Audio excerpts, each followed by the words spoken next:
ஜனமுகி உனக்கு என்ன வேணும்? எங்க ஊர் கறிக்கடை பாண்டி என்ன கல்யாணம் பண்ணி காத்துட்டு போயிட்டான்டா. ஆண்டி வாசல்டா. அவங்க கூட ஃபர்ஸ்ட் நைட் முடிச்சுட்டான்டா. நான் வெளியே போவேன். உன்னால அது முடியுமா? ஆசைத்தால் கவலை இல்லடா. என் ஆசை நிறைவேறடா. இப்போ ஏன் வந்திருக்க? இப்போ போ, துர்காஷ்டமி வா. சொன்னது செய்தா ஏன் இதே?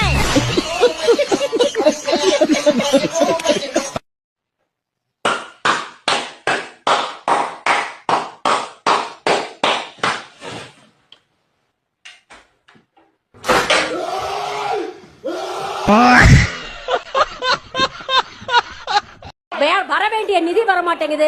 இப்படி எத்தனையோ பிரச்சனைகளுக்கு நடுவுல இவ்வளவையும் சாதிச்சு காட்டியிருக்கிறாரு. இப்ப சொல்லுங்க, திராவிட மாடல் 2.0 வரணுமா வரக்கூடாது?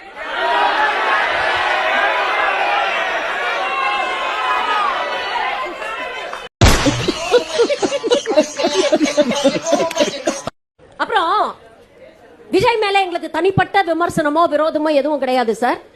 தாராளமா வாங்க, இது ஜனநாயக நாடு, போட்டி போடுங்க, ஜெயிச்சு வாங்க. விஜய் ஜெயிச்சு வரணும் அப்படின்னு நாங்க வாழ்த்துறோம். எம்எல்ஏவா வாங்க, எம்எல்ஏவா வந்து 5 வருஷம் அரசியல தயவு செஞ்சு கத்துக்கங்க, அந்த எக்ஸ்பீரியன்ஸை கெயின் பண்ணுங்க. அதுக்கப்புறம் நான் சிஎம் கேண்டிடேட் அப்படின்னு வந்து சொல்லுங்க.